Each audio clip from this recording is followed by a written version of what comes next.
Buenas tardes, hoy 16 de septiembre iniciamos la clase de la temática número 2, problemas complejos en torno al hábitat urbano y rural.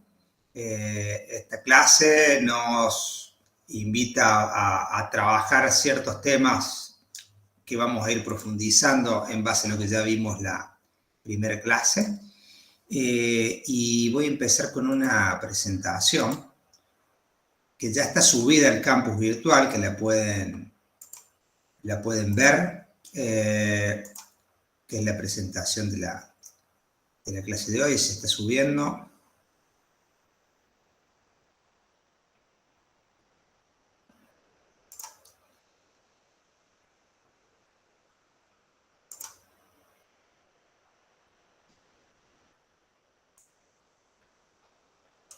Bien, Eliana, vos decís que la pudiste ver y la abriste, así que fenómeno. Bueno, la intención es, primero les voy a dar un avisito muy corto que tiene que ver con que hoy iniciamos el trabajo práctico número 1. Está cargado en la clase de hoy, del 16 de septiembre. Está explicado ahí las características. La intención es que tengan 15 días para poder desarrollar ese trabajo práctico. Estamos hablando de que 15 días la deberían entregar a fin de mes, es decir, el 30 de septiembre, martes 30 de septiembre, ese sería el plazo. Es un trabajo corto, en realidad la intención de ese trabajo práctico es que ustedes puedan tomar lo que vimos en la primera clase y la segunda clase como primer tema y lo de la clase de hoy. Específicamente, nosotros planteamos que la idea es hacer un escrito de hasta 3 páginas en total, donde ustedes puedan referenciar la bibliografía que ya han visto y donde tomen algunas de las definiciones específicas, como por ejemplo puede ser segregación social, déficit habitacional, instrumentos de planificación, estrategias de acceso al suelo, para hacer un desarrollo conceptual, donde ustedes describan los conceptos, o puedan también hacer un análisis de una herramienta con estos temas, y definiendo, bueno, los objetivos y las características del trabajo. Siempre buscamos que estos trabajos prácticos rescaten alguna experiencia o propuesta que ustedes conozcan, digamos, que lo relacionen con la segregación social que sucede en tal territorio, o que trabajen el déficit habitacional de tal lugar, de tal región, o analicen algún instrumento de planificación que se esté usando en una ciudad o en un gobierno local, o provincia o nación. Es decir, siempre es importante el vínculo con el ejemplo, con la experiencia, ¿sí? Y al final de ese trabajo, una reflexión final de ustedes, ¿sí? Como un aporte a lo que vienen leyendo y analizando. Ese es el trabajo práctico que deben desarrollar, ¿sí? Como propuesta. Bien, ahora vamos a iniciar con la presentación de la clase de hoy. Quiero ver si haciendo así se ve completa. Quiero ver si se actualiza.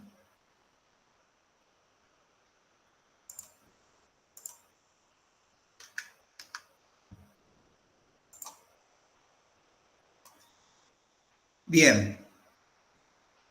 Ahí, Eliana, vos que estás ahí en vivo, comentame si se ve la segunda placa, problemas complejos, y donde aparecen territorio, instituciones, actores y dimensiones. A ver que esté todo bien. Perfecto. Eliana me dice que se ve bien. Bien. Y en el territorio, digamos, nosotros podemos entender como un espacio donde agentes sociales, en pos de su desarrollo en diferentes escalas y con distintos recursos y mandatos, articulan sus propuestas. Por lo cual, este gráfico, esta idea de territorio que incluye las instituciones, sus actores y la posible mirada de las dimensiones del desarrollo territorial, es un punto que nos interesa rescatar como punto de partida. Y allí es como que nosotros partimos de esta idea de problemas, de problemas complejos, porque la intención es analizar las problemáticas de una manera transversal, es decir, no solo desde una dimensión, supongamos la dimensión social, o la dimensión política, o la dimensión económica, o la dimensión ambiental, sino de manera transversal, de cómo nos afecta en ciertos aspectos de la vida. Entonces, rescatamos algunos criterios, como es cómo hacemos una mirada de la vida comunitaria, cómo se da la administración y la gestión local, porque es uno de los espacios que mayor injerencia tiene sobre las problemáticas, pero podría ser también regional, o podría ser provincial, o podría ser de otra escala. Cómo es el sistema productivo, el perfil local, cómo son esas definiciones, y cómo es el mercado de trabajo, el capital humano. Uno puede hacer una primera mirada de estas instituciones, estos actores, en una primera lectura, un primer enfoque del territorio. Entonces, decimos, bueno, nosotros hablamos de hábitat como una mirada amplia, e inclusive más amplia que la lógica de la vivienda, de la noción de la vivienda, que la vivienda sería como el artefacto para ir a vivir, y en realidad la noción de hábitat es la relación de ese lugar donde vivimos en todo el transcurso de nuestra vida, en las trayectorias iniciales, en el proceso actual y en el desarrollo de la vida cotidiana. Por lo cual, esta idea de noción de vivienda es una mirada hacia una mirada del hábitat, es una mirada integral, ¿sí? Una mirada que aborda la problemática de manera ampliada, reconoce el proceso y la relación tanto en el espacio, ¿sí?, donde nos movemos, desde el lugar donde vivimos hasta los lugares que habitamos, en términos económicos, sociales, políticos, institucionales y culturales. ¿Sí? Esa es la amplitud que buscamos. Y entonces nos parece interesante plantearles que un punto de partida que podemos hacer desde diferentes miradas disciplinares, de trabajo social, de desarrollo local, es hacer una observación sobre los estilos de vida, cómo se dan esos patrones y cómo esos patrones generan conductas que nos hacen vivir de una cierta manera y de alguna manera definen un estilo de vida. Nos parece que es un buen camino para iniciarnos en el tema de cómo vivimos. Entonces, en esta idea de analizar los patrones de consumo, nos parece que es una buena mirada para observar las problemáticas, y que en este punto de, bueno, dónde vivimos, qué comemos, qué consumimos, dónde nos recreamos, en qué trabajamos, qué actividades hacemos, en esos circuitos podemos entender si estos patrones son sustentables o sostenibles o no lo son. Y allí vamos con algunos puntos específicos. Por ejemplo, vamos a ir con la mirada de cómo nos desplazamos. Es decir, si nuestra comunidad, nuestro pueblo, nuestra ciudad, nuestro barrio, tiene patrones de desplazamiento que son sostenibles. ¿En qué términos? Fíjense, ahí hay dos imágenes muy claras. La primera, el vehículo individual, particular, en una gran autopista, que lleva gente de un lado al otro, y lleva gente, mucha gente, de un lugar que en general va a ser muy lejano, porque interpretamos que con esa cantidad de carriles y movimiento de gente va de un lugar lejano a otro lugar, y traslada con un impacto ambiental muy fuerte un montón de población de un lado al otro, ¿no? Y fíjense, la imagen de abajo cómo muestra esa misma población desplazándose en un transporte público, ¿no? El impacto que genera es mucho menor, y que además no sería necesario ese sistema de vías tan grande, con tanto hormigón, con tanto impacto, con tanto no lugar en la ciudad, ¿sí?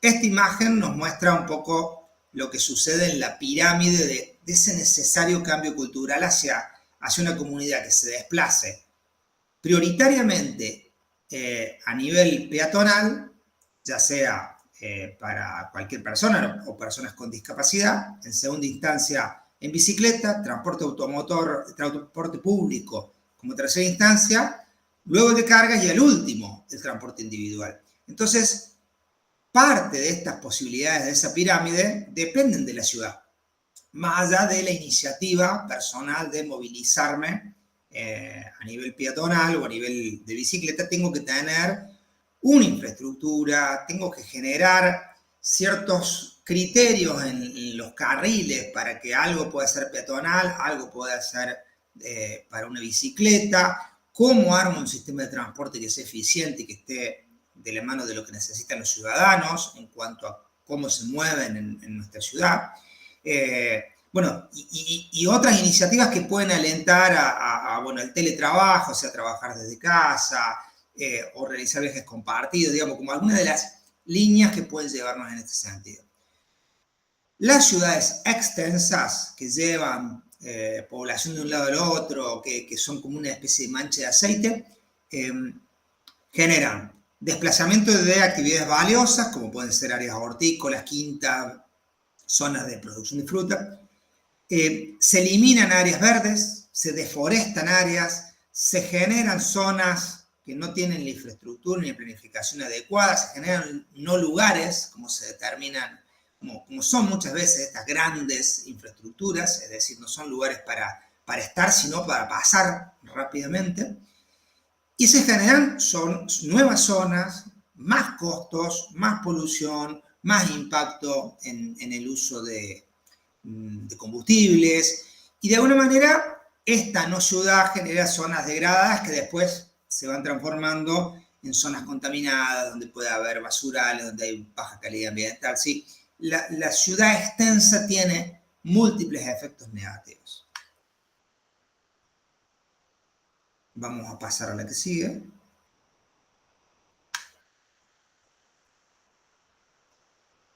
A ver, dale un segundito, que ahí no sé por qué no pasa.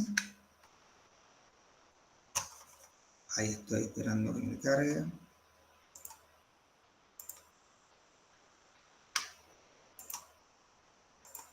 Bien. Bien. La primera esfera tenía que ver con movilidad. La segunda, ¿qué compramos? ¿Qué utilizamos? ¿Qué reciclamos? Hagan un poco el ejercicio mientras vamos charlando sobre esto. Por un lado, estos son ejemplos extremos del manejo inadecuado de residuos, por ejemplo, cuando los plásticos ingresan en nuestros ríos, en nuestras reservas de agua, que son tan importantes y contaminan, o cuando hay una base económica específica vinculada a la industria y donde se toman medidas ambientales y se genera un proceso de polución ambiental, por lo cual pensar en diversificar esa base económica sería uno de los caminos. O, por ejemplo, del lado derecho de la pantalla podemos ver cómo ciertas iniciativas son positivas en la línea de los procesos de una economía circular, de una economía que apunte a utilizar y reciclar parte de estos plásticos. ¿Qué hacemos con el plástico? Entonces podemos pensar cuáles son los sistemas que nos ayudan a procesar los residuos. Y entonces, por ejemplo, este es un ejemplo de CONICET, que arma una licencia para hacer ladrillos del resto de botellas de plástico, botellas PET, que se pican, se muelen, se juntan con cemento y se arman ladrillos que tienen posibilidades para hacer muros para la construcción. O sea, pueden volverse a utilizar y dejan de ser basura y transformarse en un nuevo material. O, por ejemplo, el Arca. El Arca es un espacio que nació en Mendoza, pero que se ha replicado en otros lugares, en Córdoba también, que busca vincular pequeños productores con consumidores responsables. Entonces genera ferias que permiten la vinculación y corta el camino de algún posible intermediario y vincula a esos pequeños productores con consumidores responsables. Entonces hay una cadena que se hace muy interesante en términos de posibilidades de trabajo y además de posibilidades de compra local, ¿sí? Consumir productos locales y regionales, que sería parte de este circuito positivo dentro de las lógicas de que compramos, en tiempos donde nos llegan permanentemente avisos de cadenas de compra chinas que nos venden un montón de cosas de dudosa calidad, de dudosa procedencia, y que hoy invaden el mercado fuertemente, ¿sí? Como Shein o como otros productos que nos llegan por esos carriles. Avanzamos en ese circuito de los patrones de vida en lo que denominamos cómo nos relacionamos con otras actividades. Ya salimos de la esfera de la vivienda, ya salimos de la esfera del lugar donde vivimos en lo privado y pasamos al espacio público. Y el espacio público es la vereda, es la calle, es la plaza, es el parque, y puede haber instituciones públicas con edificios que den alguna actividad recreativa, deportiva, etc.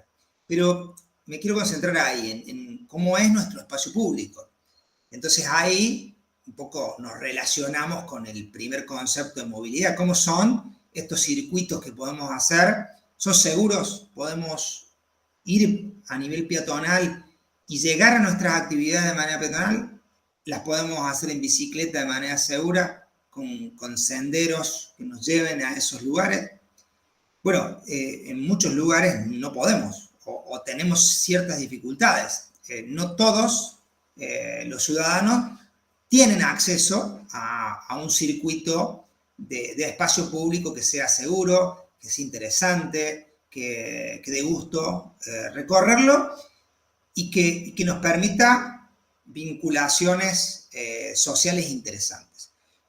Por ahí uno podría hacer un análisis de cada ciudad. Nosotros hace unos años, allá por 2014, 2015, hicimos una mirada de los espacios públicos y lo que se denomina legibilidad urbana e identidad. Es decir, cómo la gente de un lugar detecta que hay un espacio que se puede reconocer como un nodo donde la gente se junta, cómo puede generarse un hito, que es un elemento sobresaliente de la ciudad, como puede ser un monumento o un espacio muy reconocido.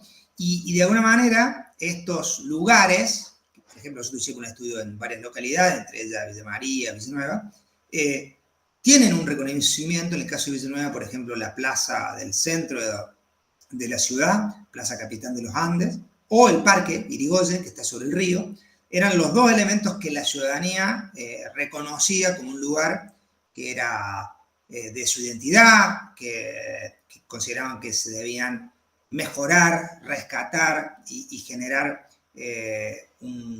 mejoras en esos espacios, ¿sí? Bueno, ese reconocimiento es un reconocimiento que puede hacer la ciudadanía sin tener una formación previa. Nosotros, con algunas metodologías de preguntas a diferentes actores de la localidad, detectamos que era un numerador común, que estos espacios fuesen aprovechados por la ciudadanía y reconocidos como algo importante.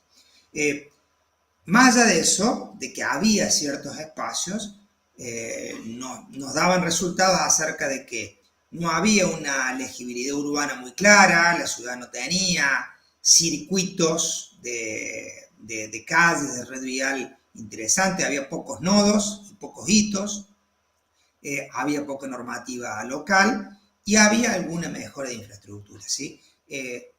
Algo cambió, porque de aquel 2014 a hoy, algo de las mejoras de la plaza del centro y del parque fueron bienvenidas, pero todavía le falta mucho. Por ejemplo, la ciudad de Villanueva y otras ciudades que han podido invertir más en el paso del tiempo, tienen una mejora en cuanto a ese reconocimiento de esos lugares.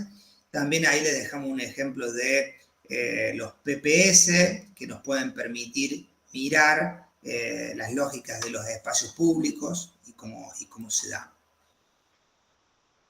Bueno, Y también en este circuito de los patrones de vida podemos pensar qué es lo que comemos, cómo nos vinculamos con la producción de alimentos y si existen estrategias alimentarias en nuestra región. Esto está muy vinculado con la salud y creo que también está muy vinculado con el desarrollo productivo y social de una localidad.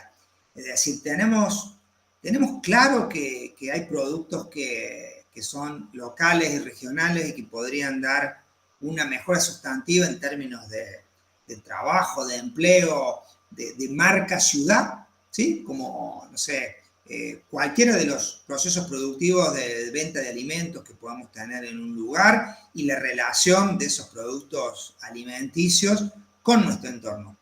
Muchas veces se consumen productos que son de otros países, se consumen productos que están fuera de estación y que no tienen ni los precios que permitirían que fueran accesibles, sino que también el impacto que generan por trasladarlos, mantenerlos con el frío necesario y demás, generan también un impacto en términos de sustentabilidad. Hay un ejemplo que a mí me parece interesante rescatar, que son las ciudades lentas. Las citas slow son ciudades que apuntan a esta conservación y gestión del paisaje, que creen que el agroturismo es una buena iniciativa como para trabajarlo en lugares donde la urbanidad y ruralidad se relacionan de una manera distinta, donde hay una fuerza de la ruralidad mayor, y eso en ciudades de nuestro interior de la provincia de Córdoba nos pasa, donde se pueden hacer aportes en educación ambiental, en patrimonio rural, en general esto que yo les decía de vincularnos con la producción local, o sea, saber de dónde viene un producto regional, puede tener un invernadero, una huerta, una producción donde productores articulen alguna secuencia y se generan ferias, se generan propuestas agroecológicas, ¿no? Hay una línea ahí que es súper interesante y que es un poco diametralmente opuesta a la lógica de la ciudad rápida, de los vehículos que se trasladan de un lado al otro, sino que busca una ciudad de una vida más tranquila. Es un perfil de ciudad que es muy elegido a nivel mundial como lugares de muy buena calidad de vida, donde el desarrollo de posibilidades personales y de amistades y de grupos familiares es súper interesante por la escala de la ciudad, por la cercanía, por lo cual hay que verlas desde esa perspectiva positiva, ¿sí? Ciudades lentas es un camino interesante como para analizar y es un fenómeno que se da en base a que hay algunas ciudades que lo han levantado como un estandarte y hay otras ciudades que buscan continuar ese camino. Y esto se da en diferentes lugares del mundo. Entonces, se busca esa preservación de esa idiosincrasia de vida más tranquila, e inclusive cuando hay parámetros de patrimonio cultural y natural y arquitectónico y urbanístico interesante, tienen cada vez más potencial y se visualizan como una excelente posibilidad para preservarse, para mantenerse, para continuar en esa lógica. Se dan en Italia, se dan en Inglaterra, se dan en Latinoamérica, por lo cual esta idea de ciudades lentas es una propuesta que aparece con las particularidades de un territorio en distintos lugares del mundo.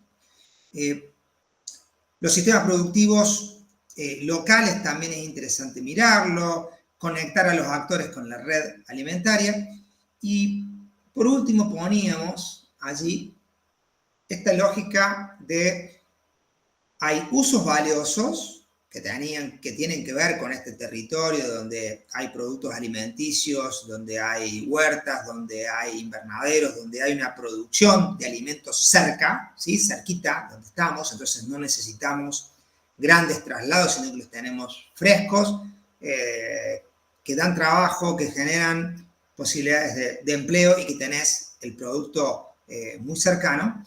Y estos usos valiosos, inclusive los usos valiosos en términos de lugares verdes, parques, áreas de forestación a preservar, etcétera, ¿sí? Todos esos usos valiosos donde se vincula el paisaje y la producción versus la gentrificación verde.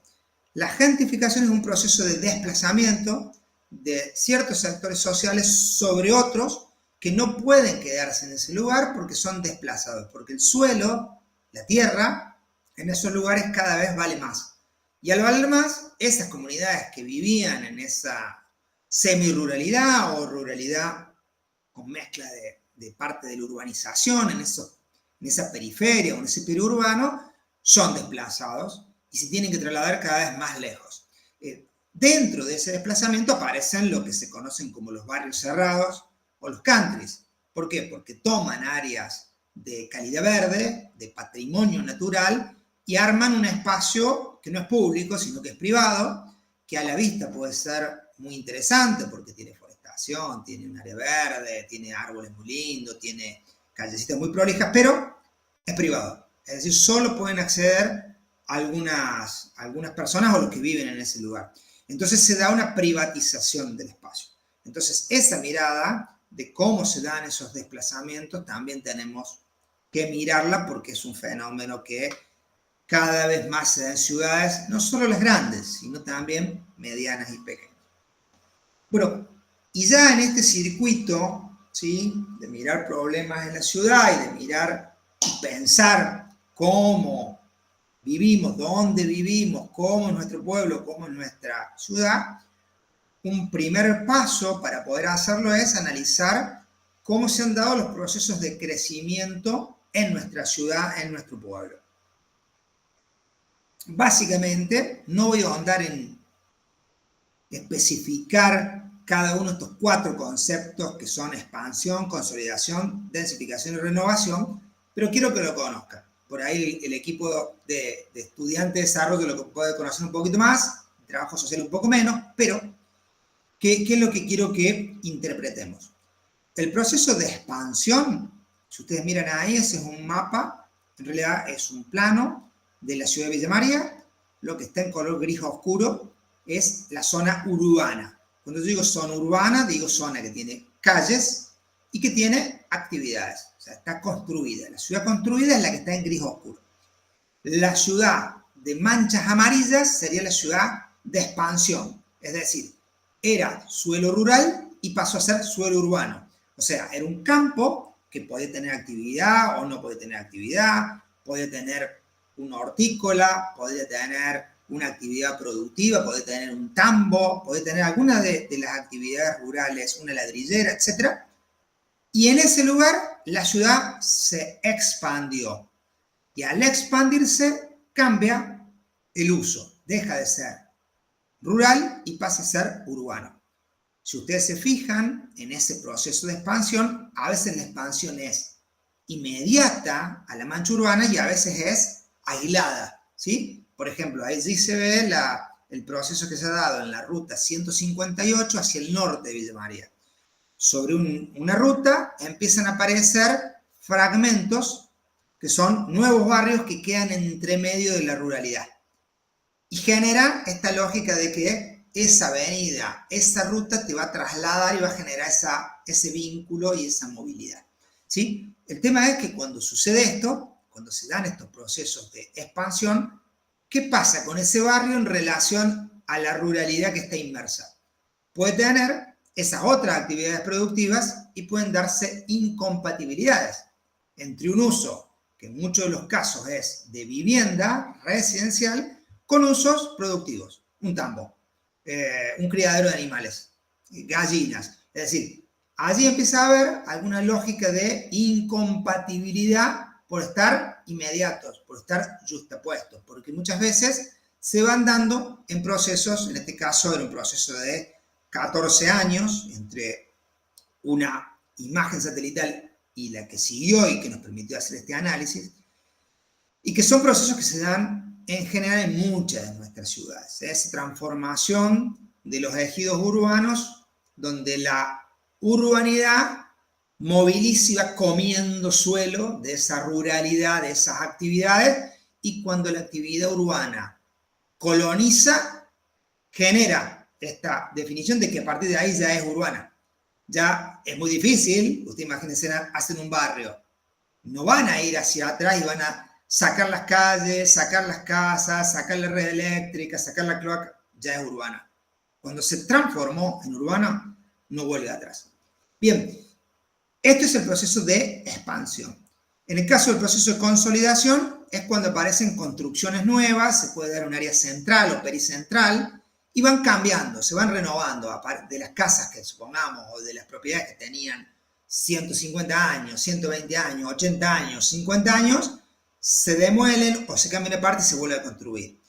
Hay partes que se pueden construir en altura, entonces vos tenés mayor cantidad de gente viviendo en ese lugar, tenés mayor densificación, o sea, aparece más cantidad de gente, mayores unidades, más casas, más departamentos, o mayor superficie, porque te vas en altura, tenés planta baja, primer piso, segundo piso, y se verticaliza la ciudad. Puede ser en planta baja, primero, segundo, o 15, 20 pisos, ¿sí? Los procesos de renovación serían aquellos donde cambia un sector. Un ejemplo típico son, por ejemplo, el barrio Güemes, en la ciudad de Córdoba, o el barrio Palermo, en Buenos Aires, ¿no? Lugares que tenían alguna antigüedad, donde había casas antiguas de hace 100 años, de golpe empiezan a aparecer nuevos PH, nuevos propiedades horizontales, nuevos departamentos, negocios, e inclusive de valores astronómicos, y ahí es donde se dan muchas veces esos procesos de desplazamiento de la población. Bueno, estos procesos de crecimiento uno los puede analizar con imágenes satelitales, como las que muestro ahí, pero también con el recorrido, con la caminata, con fotografiar el lugar, ¿sí? Ahí les muestro un ejemplo, por ejemplo, vale la redundancia, de lo que sucede al noroeste de nuestra ciudad de Villa María, en la zona cercana al campus de la universidad. Fíjense cómo el trazado urbano, que es lo que se ve con calles y construcciones, empieza a avanzar en base a diferentes actividades. El campus universitario atrae actividades del perfil urbano, ¿sí? Residenciales y comerciales. Luego hay calles que te conectan y después quedan lotes vacantes, espacios intermedios, lotes expectantes, es decir, zonas que todavía tienen una lógica rural, pero que no pueden darse plenamente la actividad rural, porque ya está la urbanidad, la actividad urbana, el barrio, muy cerca. Entonces se da este fenómeno de que quedan lugares a la expectativa de la urbanización. Esto también es un proceso que se da en nuestras ciudades, que es costoso y que es difícil de regular, pero hay procesos de planificación que te habilitan a generar normativas que cambien esto. Hoy por hoy, por ejemplo, la ciudad de Río Cuarto está discutiendo mucho acerca de qué hacer con los lotes vacantes, porque son lotes que no tienen actividad urbana, pero en esos lotes, en las calles que están cercanas, tenés agua fría, agua potable, cloaca, electricidad, transporte público, iluminación, equipamiento de salud y educación cerca. O sea, tenemos un montón de cuestiones interesantes para aprovechar para la ciudad y no hay actividad en ese lote expectante. También puede ser que en ese lote expectante la función sea un área verde, porque también podría haber un espacio con árboles, un lindo parque, una reserva forestal que uno la pueda mantener y le genera una función a la ciudad fantástica, ¿sí? Que es como la generación de un parque y procesos que pueden tener una lógica de biodiversidad, de que estos parques vayan conectando. O sea, puede haber en la definición de la planificación de la ciudad criterios para que ese sector no solo se materialice, se urbanice, sino que incorpore cuestiones de sustentabilidad, de paisaje, corredores de biodiversidad, donde la flora y la fauna se vinculen y nos vinculemos los humanos, digamos, los seres humanos con ese espacio. Bueno, allí, en este ciclo de ir contándoles un poco cómo vamos mirando problemática y cómo podemos analizar nuestros territorios, hay un marco que nos interesa que también lo puedan googlear, lo pueden mirar, que es el marco de la nueva agenda urbana. Naciones Unidas, ya hace unos años, viene haciendo encuentros. Estos encuentros se hacen cada 20 años y se van lanzando informes anualmente sobre cuáles son los nuevos desafíos del hábitat, ¿sí? Y entonces, por ejemplo, dentro de la última agenda, que fue en el año 2016, se planteaba esta idea de que habitar y producir asentamientos humanos y ciudades seguras, saludables, accesibles, flexibles y sostenibles para fomentar la prosperidad y calidad de vida está muy relacionado con estos patrones que veíamos recién y de cómo estos patrones nos pueden ayudar a cambiar esa lógica de las ciudades. Dentro de los desequilibrios que tienen nuestras ciudades está esto de la fragmentación sociourbana, o sea, social, urbana y rural, que estos fragmentos que van apareciendo sueltos, ¿sí?, por la misma dinámica inmobiliaria, donde el mercado tiene muchas veces el 90, 95, 98% de posibilidades de producción y el Estado tiene muy poquito, porque tiene muy poco suelo, aunque sí tiene mucho de normativa para regular, pero tiene poco suelo para ejecutar mayores equilibrios, porque gran parte de esos lotes expectantes que aparecen en la imagen son de privados, por lo cual la herramienta normativa es la que puede decir que en esos lotes expectantes durante un periodo de tiempo pueden estar así y de golpe materializarse actividades urbanas. La segunda cuestión, dentro de los desequilibrios de nuestro desarrollo urbano-rural, está lo que sucede en muchas ciudades, que hay partes de la ciudad, esta es una ciudad brillante en términos de inversión, hay buenas calles, buena iluminación, buena infraestructura. Si la comparamos con otros sectores donde no hay inversión, donde no hay mayor infraestructura, donde hay problemáticas ambientales, tenemos una ciudad dual, una ciudad que brilla y una ciudad opaca, una ciudad que tiene condiciones y una ciudad que no las tiene. En ese trajín se da todo el proceso de lo que sería la periferia y el periurbano de nuestras ciudades, ¿sí? Permanentemente, si hacemos una foto de cualquier ciudad, vamos a tener zonas de brillo, zona que tiene inversión, que puede ser pública y privada, ¿sí? Supongamos si se hace un hospital o si se hace un alumbrado público nuevo o si se asfalta una calle, es una inversión pública, ¿sí? En los términos que en general conocemos la inversión pública hoy, eso también depende de cada localidad, cada ciudad, cada provincia, dentro del marco de nuestro país, la República Argentina. Y tenemos otros sectores, allí aparece lo público y también aparece el privado con la inversión de propuestas de desarrollo, de generación de nuevos espacios. Por otro lado, en esta lógica de la ciudad dual, en esa ciudad opaca, vemos lo que nosotros definimos como trayectorias de exclusión. Es decir, nosotros cuando miramos lo que sucede en los sectores vulnerables, podemos detectar que hay procesos que llevan 30, 40 años hacia atrás de contratiempos para llegar a tener un lugar en la ciudad. Y eso lo podemos analizar desde las lógicas de la informalidad urbana. Pensar cómo las personas, la familia y la gente se vincula con la ciudad, hay que hacer la foto de hoy, pero tenemos que mirar ese tiempo atrás y conocer un poco cómo han sido esas trayectorias. De dónde vienen, si son migrantes, si son de aquí, si es la primera generación, la segunda, la tercera, por qué están en el barrio, por qué se quedaron allí, se pueden ir, se quieren quedar, les gustaría cambiar de lugar. Hay cuestiones de arraigo que muchas veces tienen los lugares, que son fenómenos que son de carácter, si se quiere, subjetivos a querer quedarse.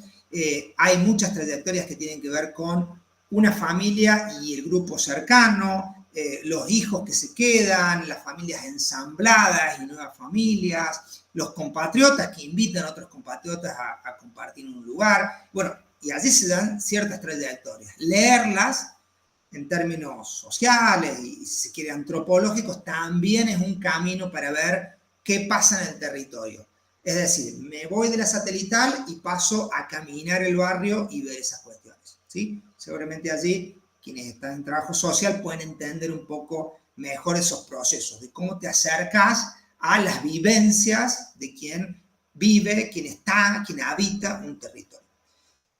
Y por último, lo que les mostraba en la imagen, el consumo ineficiente de suelo con estas áreas de lotes expectantes, ¿sí? O vacantes, y cómo se van deteriorando aspectos ambientales de esos lugares, ¿sí? Bien, como para cerrar este ciclo que tenía que ver con los estilos de vida. Para pensar los desafíos que nos planteamos en esta asignatura, que nos planteamos en las temáticas que tienen que ver con el desarrollo territorial. Primer tema, debemos tratar de leer qué sucede en el territorio para ver cómo rescatamos identidades y valores de actores e instituciones. Si es un pueblo chico, tal vez son actores aislados, tienen bajo nivel de organización. Si lo miramos en términos de un barrio, puede ser la organización de un centro vecinal que todavía no esté formado, que esté recién iniciando, que hay poca población. Sí, uno puede partir de ahí. Y después ver las instituciones barriales que están hoy por hoy realizando actividades de carácter colectivo. Y después las instituciones de ciudad que también hacen alguna tarea. Por lo cual, actores e instituciones es un punto para mirar. Pensar de abajo hacia arriba, es decir, cuando yo pienso de abajo hacia arriba, hablo con esa comunidad, me acerco a esa comunidad y le pregunto cuáles son sus problemáticas y qué quiero modificar de esa forma de vida, de ese estilo de vida, y cómo lo hacemos de abajo hacia arriba, con la comunidad, ¿sí? Para la comunidad. Y las oportunidades exógenas hace referencia a que muchas veces podés conseguir algún financiamiento, ya sea a nivel provincial, nacional o internacional, que te permita cambiar algo de ese lugar. O sea, un programa de mejoramiento de barrios que llega a un sector con vulnerabilidades, o un programa como el RENAVAP que cambie un barrio, puede tomar alguna oportunidad exógena y juntar unos manguitos para mejorar la calle, hacer la cloaca, llevar el colectivo, traer un programa de provincia o de nación para que construya una mejora en las viviendas, etc. Entonces, juguemos a las dos. Vamos con lo que la gente necesite y quiere, busquemos ahí, preguntemos, hablemos, saquemos en claro qué necesitan y veamos cómo las oportunidades externas o exógenas que vienen de afuera nos pueden ayudar. No bajemos directamente planes cuadrados que vienen de afuera para cambiar un problema, cuando por ahí la problemática principal detectada por un grupo de vecinos, un barrio, es otra. ¿Sí? Esto es importante en el desarrollo, en pensar cómo voy de abajo hacia arriba con la gente y cómo aprovecho esas oportunidades que vienen de afuera. Segundo tema, apertura de información valiosa sobre el trabajo local, regional, conocer, reconocer, es decir, cuáles son los elementos que yo tengo en el territorio, ¿sí? Puedo hacer este ciclo de los patrones que hacía recién, para ver qué rescato de esa identidad, de esas actividades que se realizan, de esas funciones que tiene nuestro barrio, nuestra ciudad y nuestra región. Luego, lograr concertaciones y acuerdos con los actores. Hay técnicas que son participativas y que nos permiten ponderar, bueno, en base a lo que hablamos, en base a los problemas que tenemos, en base a las posibilidades para solucionarlo, concertemos con qué arrancamos. Primera actividad, segunda actividad, tercera. Pongamos metas, armemos un proyecto, o por lo menos, o sea, un plan, un programa, un proyecto, y empecemos a cambiarlo, ¿sí? Esa concertación tiene que ver con la participación, de cómo la participación debe habilitarnos a que esas miradas colectivas bajen algún criterio para mejorar esa calidad de vida. En cuarto lugar, avanzar en prácticas sostenibles en el ambiente natural y construido. Creo que la cuestión socioambiental es muy importante, lo hemos charlado en todos los puntos que venimos tocando. Es una variable que muchas veces no se defiende tanto, no tenemos tantos defensores de las cuestiones sostenibles y me parece que debemos hacerlo, ¿sí? Debemos tenerlo para cuidar nuestro ambiente, para cuidar nuestro territorio. Y por último, cómo incorporamos servicios y espacios públicos de calidad. Muchas veces uno busca una mejora en la calidad de vida de la población y bueno, poder tener también ese dato más duro de lo que el territorio tiene en esos términos nos puede dar posibilidades a futuro. Bueno, hasta ahí todo el circuito de patrones de vida interesantes, ¿sí? que nos gusta recalcar. Aspectos importantes, urgentes o impostergables para los gobiernos locales. Acá hay un apartadito que tiene que ver con cómo los gobiernos locales cada vez tienen mayores desafíos. Daniela Gargantini plantea que el acceso al suelo, es decir, una de las problemáticas más importantes que tienen nuestras localidades. Ustedes se preguntarán por qué, de alguna manera, bueno, porque el suelo es finito, es un recurso limitado, es caro, es costoso. Poner infraestructura y transformarlo en suelo urbano es recontra costoso. Entonces, el acceso al suelo es el primer punto para el acceso a la vivienda y después de ahí el acceso al hábitat, ¿sí? Son como escalones que podemos plantear. El financiamiento, limitadísimo en nuestro país, 40 años hace que está limitado. Cada vez más difícil.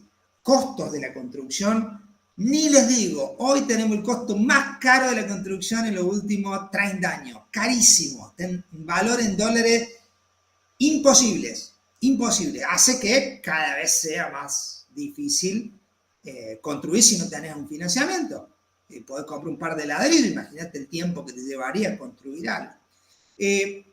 También orientar ese financiamiento a las posibilidades de los sectores. Acá también entra lo que hablamos el otro día, que lo mencionamos, que el tema de los alquileres, ¿no? Como una posibilidad real de muchísima población que requiere alquilar en ciertas condiciones, ¿sí? Que el Estado municipal de alguna manera se interiorice sobre el mercado de alquileres y dé ciertas garantías, apoye a la población para un alquiler en ciertas condiciones, ¿sí? En buenas condiciones. Luego, el apoyo técnico lo pueden hacer los gobiernos locales con sus equipos para hacer ciertos procesos puntuales de pequeña escala en distintos sectores de la ciudad.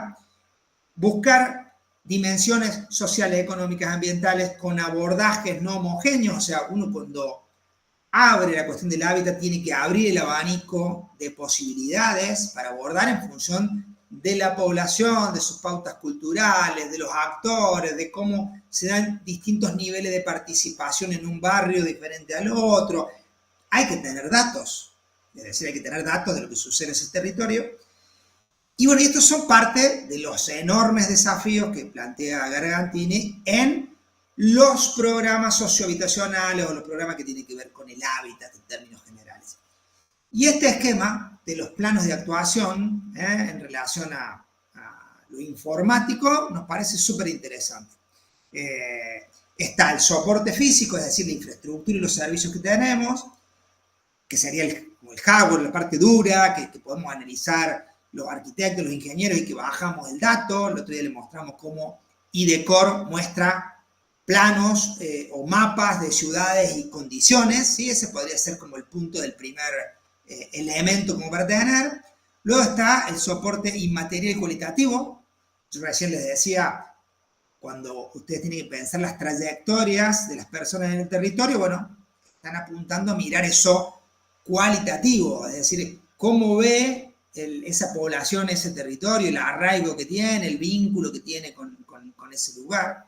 Luego el soporte organizativo, recién les decía también, hay una organización que tiene que ver con lo colectivo, lo comunitario. Eso pasa en este barrio, eso pasa en todos los sectores de la ciudad por igual. ¿Cómo es el nivel de organización y de articulación? Hay barrios con cierta antigüedad que lo tienen muy aceitado. Y hay una muy buena organización barrial y hay una muy buena,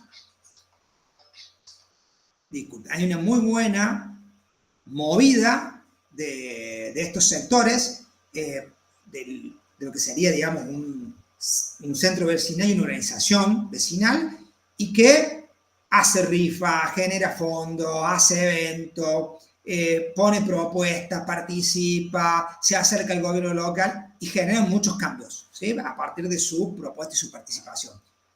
Y hay lugares donde no hay ningún tipo de organización, todavía no está consolidado, o está consolidado pero está disperso, las personas no terminan de organizarse, no terminan de vincularse y armar propuestas colectivas.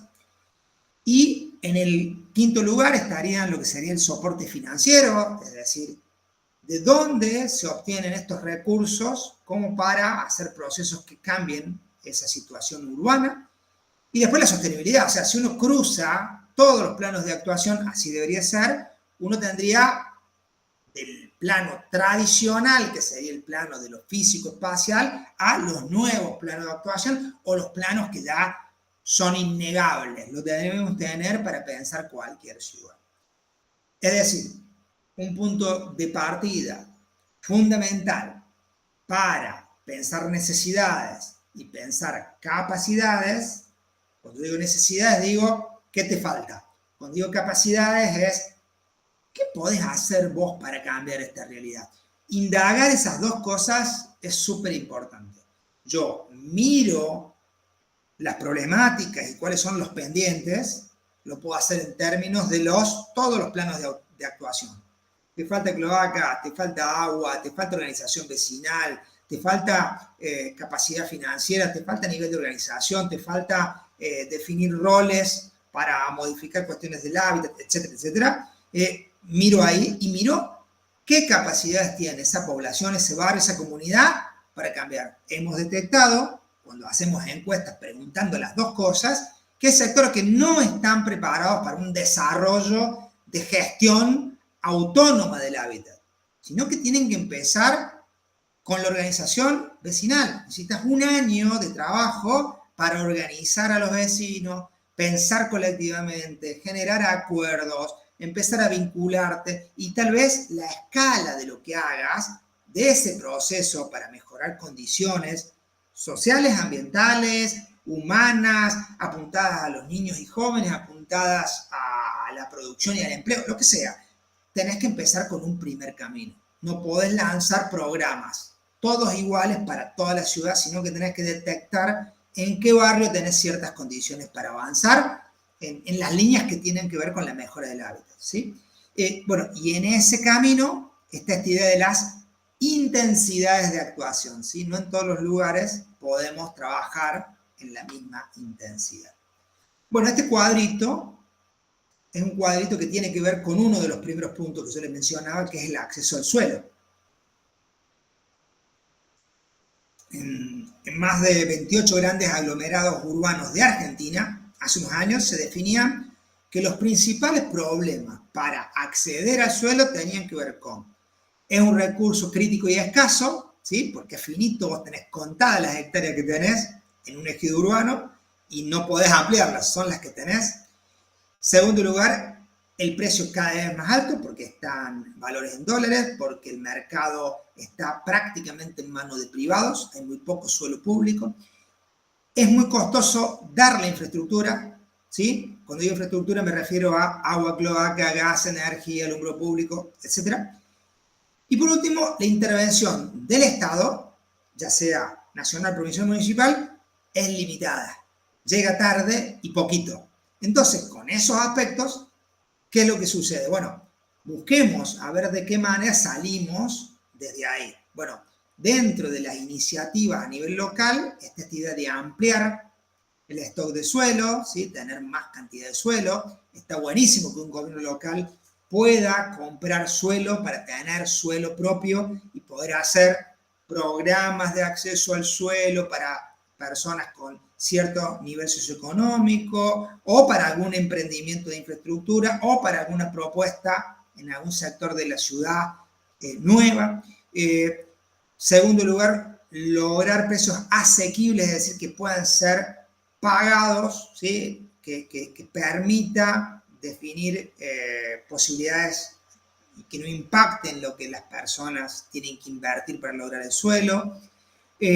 Propuestas con servicios que se vayan articulando y entonces ahí mercado, tercer sector, cooperativas y Estado pueden articular algunas acciones. Hay ejemplos interesantes de asociaciones y mutuales que permiten, siendo altos los costos de infraestructura, financiarlos y hacerlos de manera progresiva, es decir, por etapas, con cuotas que permitan acceder.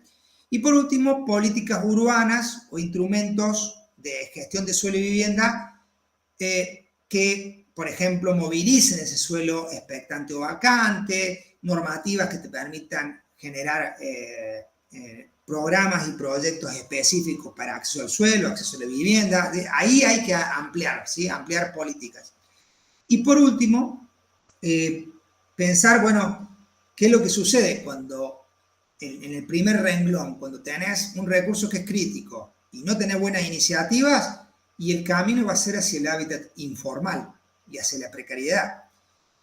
Si tenés un alto precio, es muy caro, no lográs intervenir del Estado con suelo municipal, o sea, suelo público, y bueno, las respuestas, ¿sí? Van a ir a quien puede pagarlo. La idea del engorde de lo que es la reserva patrimonial del suelo es una característica de la Argentina. Se compra suelo y se espera a que mañana valga más, porque la ciudad le pasa alrededor. Esto pasa mucho. Es una lógica de especulación, también se da. En la Argentina desde post-crisis 2001, mucha gente ahorra en suelo. Por lo cual, mucha gente compra suelo y espera, mucha gente que piensa en las inversiones y como es privado, lo que compra dice, yo lo tengo ahí porque es una reserva de valor. Cada día vale más y se engorda el valor, por eso la idea de engorde, ¿sí? Barbecho inmobiliario le llaman, se va engordando porque la ciudad crece y ya dejó de ser una zona perdida, periférica, sin infraestructura, a ser una zona que está inmersa en la ciudad, cada vez vale más. La ciudad dual, esta que hablábamos de la ciudad opaca y brillante, zonas que andan bien, zonas que no, y las trayectorias, ¿sí? Problemas de hacinamiento, mucha gente viviendo en poco lugar, cada vez más, porque al no acceder al suelo me tengo que quedar donde puedo, pido prestado, pido un lugarcito, me acomodo. Baja calidad de la vivienda, ¿sí? Calidades materiales muy negativas, con filtraciones, con problemas de cableados eléctricos, con problemas cloacales, ¿sí? Todo lo que tiene que ver con lo que muchas veces los censos preguntan sobre la calidad de las viviendas. Y patrones informales o irregulares, ¿sí? Es decir, no llegar a tener suelo propio, no llegar a tener tenencia de ese suelo. Y bueno, y estos caminos de búsquedas en precariedad van llevando a procesos que cada vez son más negativos, que antes se daban en ciudades grandes y hoy por hoy se dan también en ciudades medianas y se dan en ciudades pequeñas, ¿sí? Y por lo visto el panorama no es muy alentado. Va a seguir sucediendo lamentablemente. Esa imagen es una imagen de una toma de tierra.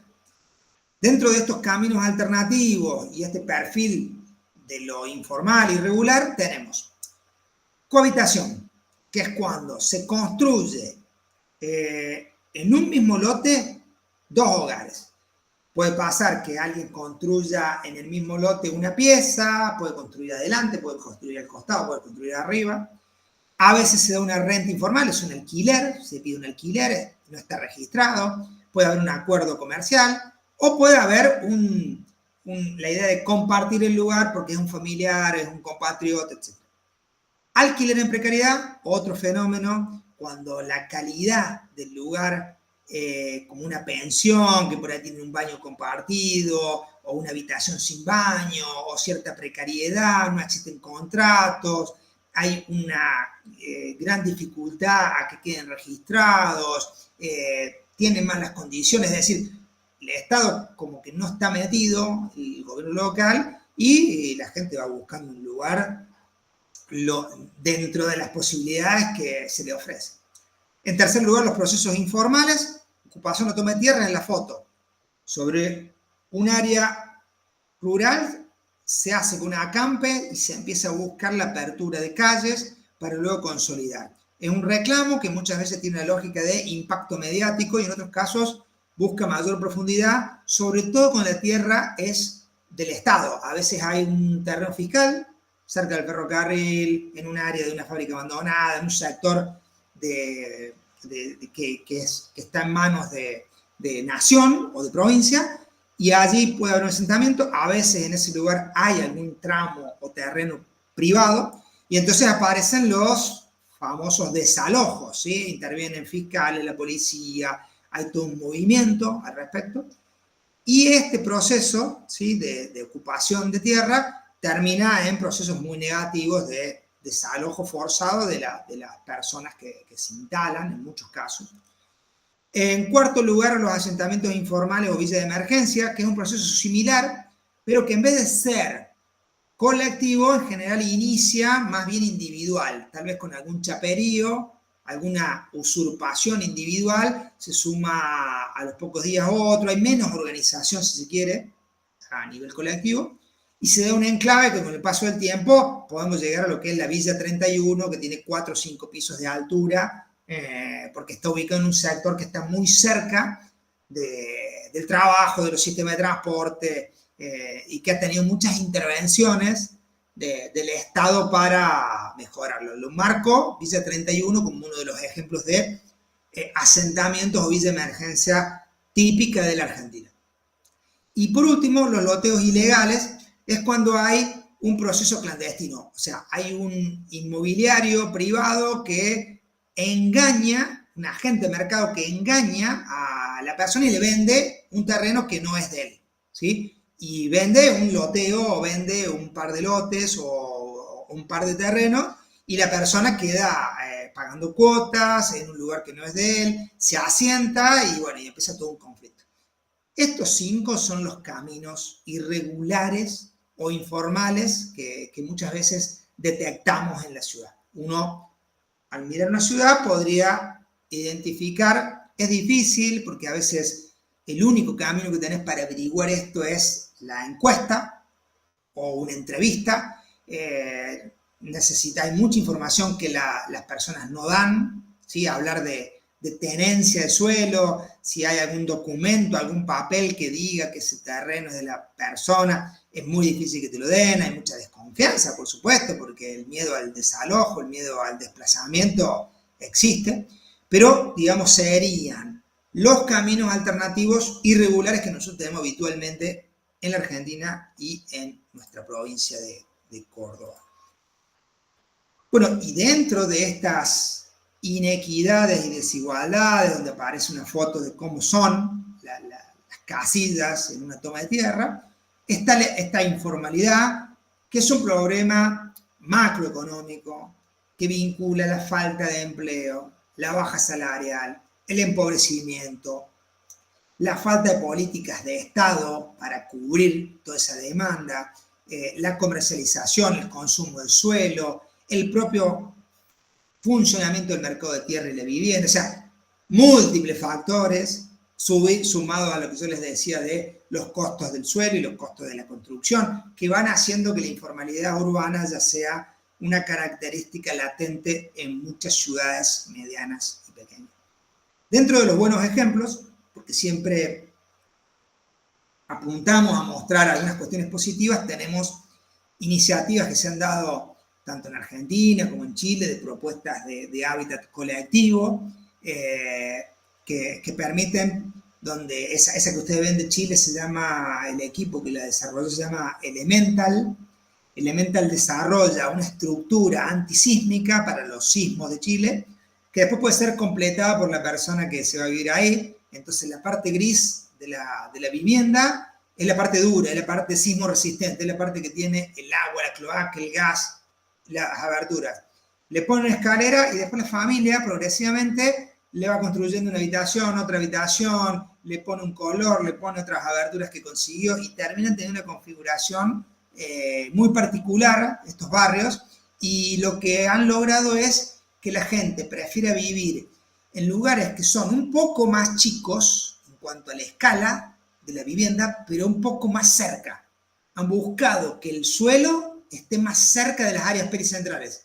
Entonces evitan transporte público, evitan lejanías, tienen buena iluminación para llegar a la casa, o sea, tiene ventajas que en vez de ser un terreno grande lejos, es un terreno chico, pero cerca, en zonas de buena urbanidad. Y por último, dentro de estas manifestaciones de la informalidad y irregularidad, bueno, hay una pequeña diferencia entre informalidad, que es la actividad económica que está por fuera de la institución, de las normas institucionales, y hay algunos autores que los planteamos ahí, donde se pueden profundizar, y la irregularidad.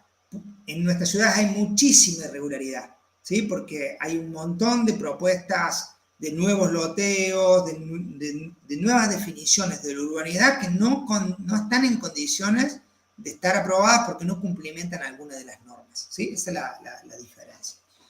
En este punto, estaría bueno que ustedes puedan leer la lectura, bueno, ya lo hicieron en la clase anterior, la de Catenacci Andrea, Planificación Urbana en Cuestión, que es uno de los textos que nos pareció que era importante leer. Bueno, voy a dejar de compartir ahora, permítanme. Ahí está. Bien, si hay alguna consulta por el chat, podemos ir hacia adelante. A ver, la intención entonces de la clase de hoy, que yo después esta grabación la voy a subir, la van a poder ver en detalle, es que ustedes incorporen estos nuevos conceptos sobre estos problemas y definiciones del desarrollo y del crecimiento de la ciudad como una primera propuesta. Van a ingresar a la clase de hoy, ya la presentación está subida, van a leer 2 artículos dentro de la bibliografía Derecho a la Tierra y a la Vivienda, que es del Centro de Estudios Legales y Sociales de 2015, que tiene 2 partes. El artículo de Catenacci, Jaime, Levenson, Novik, que es el primer artículo, es un artículo de la página 19 de la 29, que es Repensar la política urbana, actores e instrumentos. Ese es un primer panorama como para que lo puedan leer. Y en segundo lugar, una cuestión macro que tiene que ver con el consenso nacional para un hábitat digno. Nos parece que son como los puntos que deberían primar para pensar nuestro hábitat en esos términos. Esos son los 2 textos de carácter obligatorio.